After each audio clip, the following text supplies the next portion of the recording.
Assalamualaikum warahmatullahi wabarakatuh.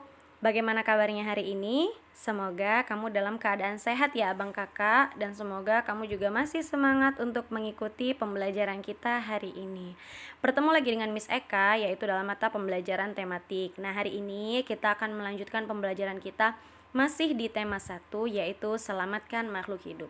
Tepatnya subtema 3, pembelajaran keempat, 5, dan 6. Ayo selamatkan hewan dan tumbuhan.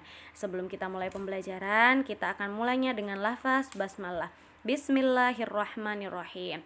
Bisa kami mengingatkan, kamu kan sudah dibagi buku ya. Nah, silahkan diambil buku tema satunya agar mempermudah proses pembelajaran kita. Silakan juga diambil alat tulisnya, mana tahu dari penjelasan Miss Eka ada yang hal-hal penting yang ingin kamu catat untuk memudahkan kamu nantinya dalam mengerjakan soal latihan.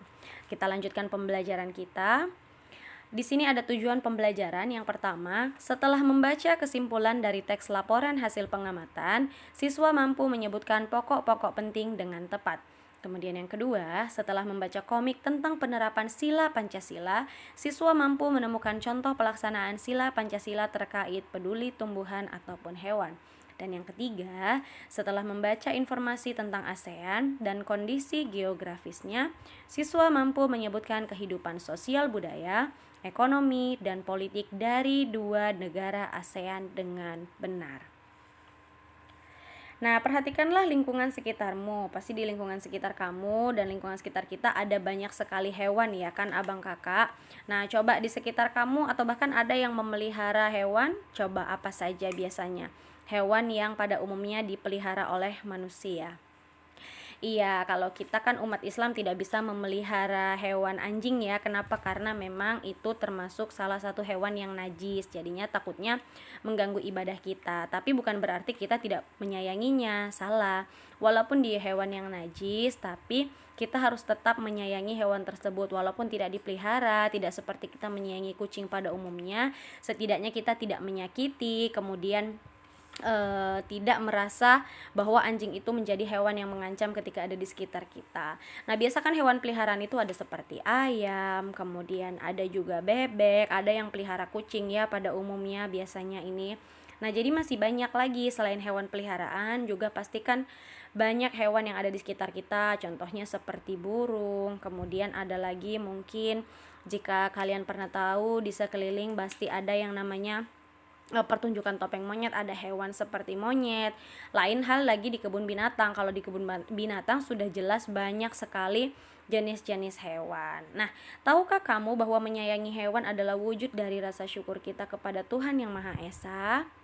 Iya, di pembelajaran yang sebelumnya, yaitu bahkan di Zoom juga sudah pernah Miss Eka bahas sedikit bahwa salah satu rasa syukur kita terhadap Allah adalah menyayangi makhluk ciptaannya. Yaitu kan ada 3 makhluk hidup ya, ada kita manusia, ada hewan dan tumbuhan. Jadi alangkah lebih baiknya kita sebagai manusia yang Allah berikan akal dan pikiran, kita menyayangi hewan dan tumbuhan, membantu untuk ikut melestarikannya. Dengan cara apa? Ya seperti yang tadi Miss Eka bilang, kalau tumbuhan kita rawat dengan baik. Kalau misalnya seperti hutan, tidak melakukan penebangan hutan liar, kemudian tidak membakar hutan. Kalau hewan tidak menyakiti, tidak memburu hewan-hewan langka, seperti itu. Nah, jadi seperti untuk menyayangi hewan dan tumbuhan, di sini ada sebuah komik. Nah, bacalah cerita berikut ini. Coba perhatikan di sini ada 4 gambar. Yang pertama itu ada plak. Nah, itu ada seekor burung yang jatuh ya. Kemudian ada si yang rambutnya keribu. Ini siapa bang kakak namanya? Edo. Ya ampun, kasihan anak burung ini, pasti ia terjatuh dari sarangnya. Nah, kemudian dia terlihat menghampiri ya. Aku harus mengembalikannya ke sarang. Burung sekecil ini belum bisa mencari makan sendiri. Nah, kemudian Edo melakukan tindakan terpuji, yaitu mengembalikan anak burung yang tadi jatuh ke sarangnya. Nah, kata dia, selamat beristirahat burung kecil. Nah, jadi dari potongan komik atau potongan cerita tersebut bisa kita simpulkan bahwa banyak sekali hal-hal yang bisa kita lakukan untuk melestarikan hewan, kemudian menyayangi hewan yang ada di sekitar kita. Contohnya hal sederhana seperti yang dilakukan Edo. Nah, coba saja kalau misalnya tadi Edo tidak mengembalikan anak burung itu ke sangkarnya. Bisa jadi anak burung itu bisa jadi induknya kehilangan anaknya, kemudian burung itu karena belum bisa mencari makan sendiri bisa saja menjadi mati. Nah, jadi alangkah lebih baiknya sikap-sikap seperti ini kita contoh dalam kehidupan kita sehari-hari. Nah, tadi kan sudah ada potongan komik tuh. Coba abang kakak masih ingat nggak apa itu komik? Iya, komik adalah cerita bergambar. Isinya biasanya berupa gambar-gambar yang disusun secara berurutan dan saling berhubungan. Komik memiliki balon kata-kata dialog. Nah, yang disebut dengan balon kata itu adalah yang seperti ini. Nah, ini namanya balon kata. Jadi komik itu ciri khasnya adalah balon kata. Iya, beda dengan novel ya. Novel itu tidak memiliki balon kata karena bahkan novel itu merupakan cerita yang sebagian besar itu terdiri dari isi tulisannya, paling hanya mencakup beberapa gambar biasanya di sub ceritanya ataupun di bagian sampul. Kalau komik dia memang selalu ada gambar dan ada balon ceritanya. Contohnya saja komik yang ada di sini ada judulnya Kasih Sayang Kepada Makhluk Hidup. Nah, abang kakak coba kamu sering tuh kan baca komik, misalnya juga sering lihat beberapa kali. Contohnya aja komik yang sering kamu baca itu seperti si novel, atau bahkan sampai sekarang masih ada yang membaca komik tersebut? Iya, nah jadi dari komik yang kamu baca itu kan pasti ada hal baik dan hal yang tidak baiknya mungkin. Nah, jadi yang perlu kamu tiru itu jelas hal yang baik. Contohnya aja sikap-sikap yang baik. Misalnya di cerita yang komik kamu baca itu misalnya menolong orang lain, menghormati orang tua. Nah, itu perlu kamu contoh. Tetapi ada juga komik-komik di zaman sekarang yang Miss Eka tahu itu menggunakan bahasa-bahasa yang tidak baik. Contohnya bahasa yang kasar, seperti bahasa yang terkesan tidak ada sopan santun. Nah, seperti itu perlu kamu tiru atau tidak? Iya, tidak ya. Jangankan kamu contohkan. Jadi, jangankan kamu buat kamu tirukan dalam kehidupan sehari-hari. Kamu iseng-iseng saja mencontohkannya itu tidak boleh. Kenapa? Karena itu tidak baik. Jadi, kamu tidak dilarang membaca komik. Hanya saja, Miss Eka ingatkan, silahkan ambil sisi positif dan sisi baik dari komik ataupun buku yang kamu baca. Jika itu tidak baik, maka ditinggalkan, cukup menjadi bahan bacaan ataupun hiburan sekedarnya saja. Bisa ya? Saya yakin pasti bisa. Nah, coba perhatikan gambar tersebut. Bunga apakah ini? Iya, bunga melati. Nah, bunga melati ini berasal dari Asia Selatan. Tanaman perdu ini tumbuh di negara Asia Tenggara seperti Indonesia dan Malaysia. Bunga melati putih ditetapkan sebagai bunga nasional Indonesia. Nah, jadi ingat, ini pembelajaran kelas 3, kita ulang kembali di kelas 6, yaitu salah satu bunga nasional Indonesia adalah bunga melati. Melati putih mempunyai bentuk mahkota yang sederhana dan berwarna putih. Aromanya yang lembut, menenangkan. Pemeliharaan melati cukup mudah. Susunan bunga melati menyirip dan berhadapan. Bagian-bagian bunganya terdiri dari tangkai anak bunga yang di ujungnya terdapat daun pelindung. Berbentuk benang berjumlah 7 helai. Nah, di sini ada cerita mengenai bunga melati. Yang perlu diingat di sini adalah bahwa bunga melati itu ditetapkan sebagai bunga nasional Indonesia. Bahkan selain ditetapkan sebagai bunga nasional, karena aromanya yang khas, itu bahkan bunga melati bisa dijadikan perasa makanan ataupun minuman. Yang paling umum, coba kamu masih ingat nggak? Atau dalam kehidupan sehari-hari pasti bisa atau mudah ditemukan. Biasanya melati ini ada di perasa makanan atau minuman apa? Iya, ada di perasa untuk minuman teh. Banyak sekali ya teh yang menggunakan aroma melati karena memang dia aromanya yang khas dan menenangkan. Nah, kita kan akan membahas mengenai kesimpulan. Nah, abang kakak dari cerita tersebut tadi ada kesimpulan yang bisa kita ambil, yaitu bahwa bunga melati itu berasal dari Asia Selatan dan ditetapkan sebagai bunga nasional Indonesia. Bunga melati mahkotanya berwarna putih, aromanya menenangkan dan perawatannya mudah. Nah, untuk mencari ataupun menemukan kesimpulan dari sebuah cerita, kesimpulan yang baik itu harus mencakup 5 hal. Yang pertama, pesan yang ingin disampaikan kepada pembaca. Jadi yang namanya kesimpulan dari cerita itu apa pesan yang ingin disampaikan dari cerita tersebut. Kedua, yaitu intisari dari tulisan, hal-hal penting. Kemudian yang ketiga, dimulai dari khusus ke umum. Khusus ini yang dimaksud misalnya tadi bunga melati. Jadi membahas dulu tentang bunga melati, kemudian ke umumnya contohnya misalnya apa manfaatnya, kemudian bagaimana aromanya, seperti itu. Nah, yang keempat menggunakan kosakata baku. Ini juga sudah pernah dibahas di pembelajaran sebelumnya. Namanya kesimpulan atau bahkan ide pokok itu biasanya menggunakan kosakata baku.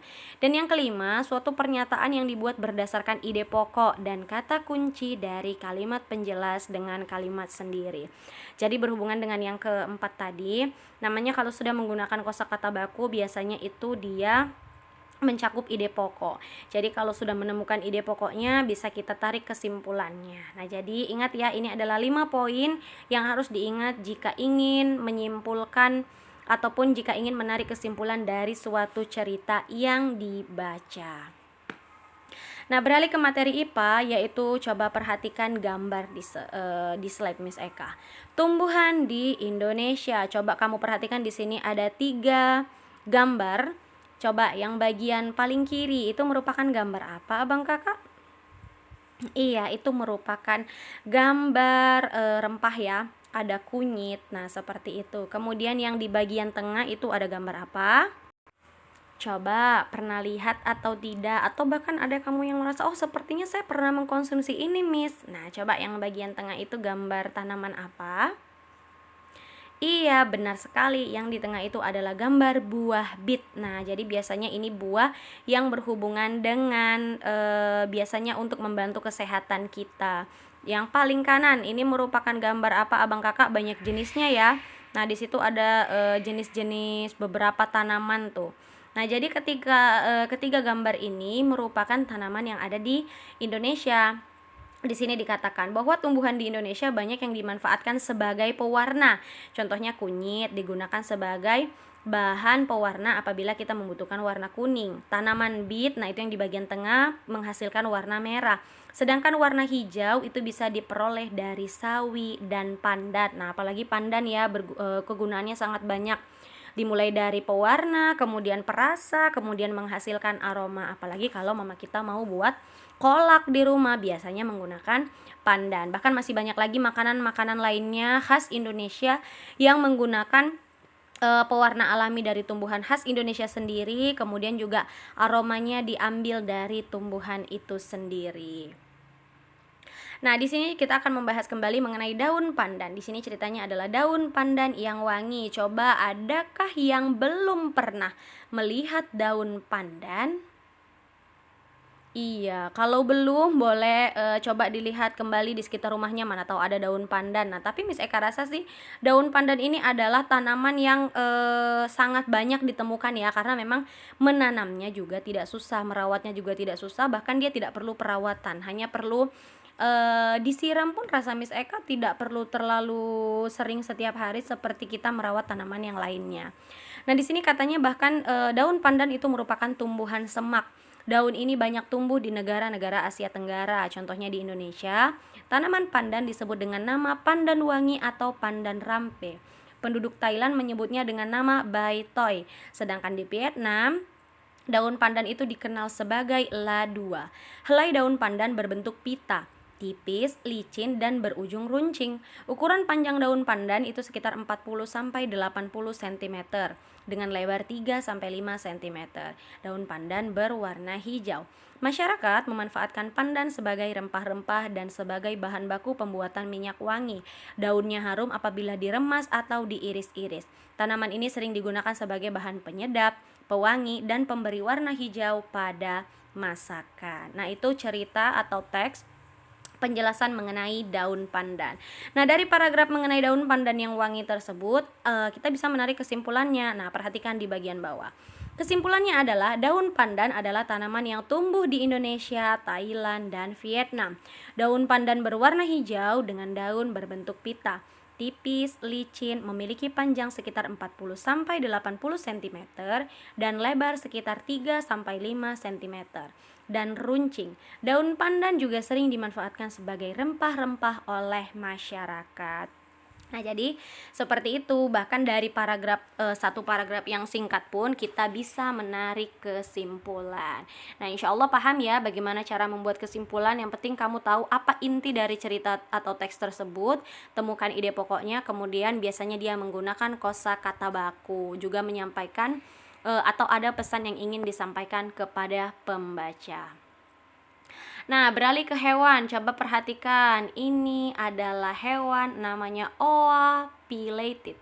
Thailand memiliki hewan yang bernama Oa pileated. Hewan ini tersebar di hutan Thailand. Pileated hidup di atas pohon. Jumlah kera kerdil ini tinggal 32.000. Nah, ternyata ini termasuk hewan langka di negara Thailand. Kalau kamu perhatikan bentuknya atau fisiknya mirip dengan hewan apa, Abang Kakak? Iya, dengan monyet, kemudian dengan siamang ataupun primata yang lainnya ya. Nah, jadi bahkan di sini dikatakan jumlah hewan kera kerdil, berarti dia ukurannya itu termasuk yang kecil, tidak sebesar orangutan atau siamang atau yang lainnya. Jadi mungkin dia sekitar seukuran seperti monyet yang ada di Indonesia. Cuma di Thailand dia namanya Oa pileated. Nah, jadi dia ini rasnya walaupun dia satu spesies dengan monyet, tapi dia itu berbeda. Kan banyak ya, ada monyet aja banyak jenis-jenisnya. Nah, jadi ini termasuk jenis yang berbeda dan adanya di hutan Thailand. Termasuk hewan yang langka karena bahkan jumlahnya hanya sekitar 32.000 saja. Nah, jadi kalau di Indonesia ada hewan-hewan yang dilindungi, di negara lain juga seperti itu. Mungkin contohnya seperti Oa pileated ini yang di Thailand pasti dilindungi karena sudah termasuk hewan langka. Nah, perhatikan video berikut. Bunga apakah ini? Iya, kamu pasti sudah pernah mempelajari atau bahkan sudah pernah lihat di YouTube, juga pasti sudah pernah dijelaskan sama guru kamu sewaktu kamu kelas 3, yaitu adalah bunga Rafflesia. Yaitu bunga Rafflesia ini kan hidup di Taman Nasional Bengkulu. Bunga ini mempunyai ukuran diameter bunga yang hampir mencapai 1 meter. Bunga Rafflesia disebut juga bunga bangkai karena baunya yang sangat kuat. Saat ini bunga bangkai terancam punah karena habitatnya yang terbatas. Pembangunan yang dilakukan oleh manusia berakibat buruk terhadap habitat tanaman ini. Tanaman dan hewan langka banyak diburu oleh orang-orang yang tidak bertanggung jawab. Indonesia dan negara-negara yang tergabung di ASEAN bekerja sama untuk ikut melestarikan flora dan fauna langka. Jadi bunga Rafflesia ini merupakan salah satu juga tanaman nasional Indonesia selain bunga melati. Tapi sayangnya sekarang bunga Rafflesia ini terancam punah. Kenapa? Yaitu tadi sama seperti hewan yang terancam punah. Salah satu faktor yang sangat utama adalah meningkatnya populasi manusia, kemudian banyaknya pembangunan karena manusia butuh tempat tinggal sehingga dia merebut tempat tinggal hewan dan tumbuhan. Nah, jadi ini merupakan satu contoh yang tidak baik gitu ya. Kenapa? Karena kalau semakin banyak populasi manusia, banyak hutan-hutan yang dibuat menjadi tempat tinggal, maka nantinya hewan dan tumbuhan langka yang hanya bisa hidup di daerah tersebut itu tidak akan ada lagi, punah. Bahkan anak cucu kita takutnya nanti tidak akan pernah menemukan atau tidak akan pernah mengetahui contoh-contoh bunga ataupun hewan langka seperti itu. Nah, seperti dengan firman Allah dalam Quran surat Toha ayat 53, Allah itu sudah menciptakan bumi sebagai hamparan dan menjadikan jalan-jalan di atasnya bagimu dan menurunkan air hujan dari langit. Kemudian kata Allah, dan kami tumbuhkan dengannya air hujan itu berjenis-jenis aneka macam tumbuh-tumbuhan. Jadi ingat, kita sebagai makhluk Allah, sebagai hamba yang baik, maka alangkah lebih baiknya kita bersyukur dengan merawat apa yang sudah Allah ciptakan. Nah, materi terakhir yaitu IPS. Negara-negara di Asia Tenggara yang bernaung di bawah ASEAN memiliki kesamaan geografis. Ini sudah pernah kita pelajari.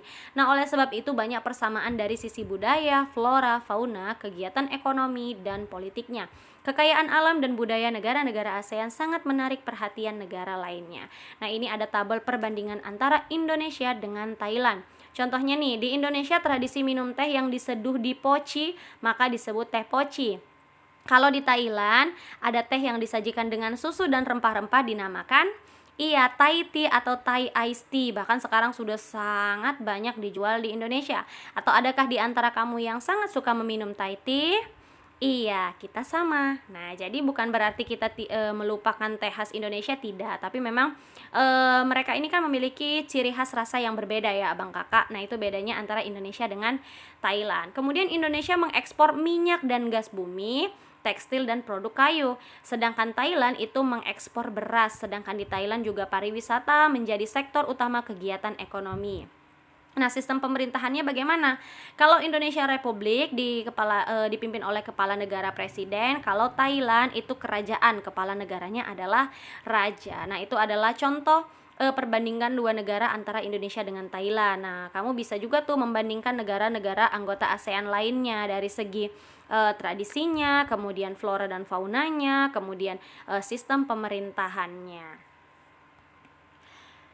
Nah, abang kakak, materi IPS tadi menutup materi pembelajaran kita hari ini. Miss Eka ucapkan terima kasih untuk kamu yang sudah menonton video ini dari awal sampai akhir. Insya Allah apa yang Miss Eka jelaskan bermanfaat buat kamu. Nah, kalau ada latihan silahkan dikerjakan dengan sebaik mungkin. Dan jangan lupa absen tepat waktu di Google Classroom. Kita tutup pembelajaran kita dengan lafaz hamdalah. Alhamdulillahirabbil alamin. Sampai jumpa di materi pembelajaran selanjutnya ya abang kakak. Ingat sholat 5 waktunya, kemudian tetap jaga kesehatan dan tetap patuhi protokol kesehatan ketika kamu berada di luar rumah. Assalamualaikum warahmatullahi wabarakatuh.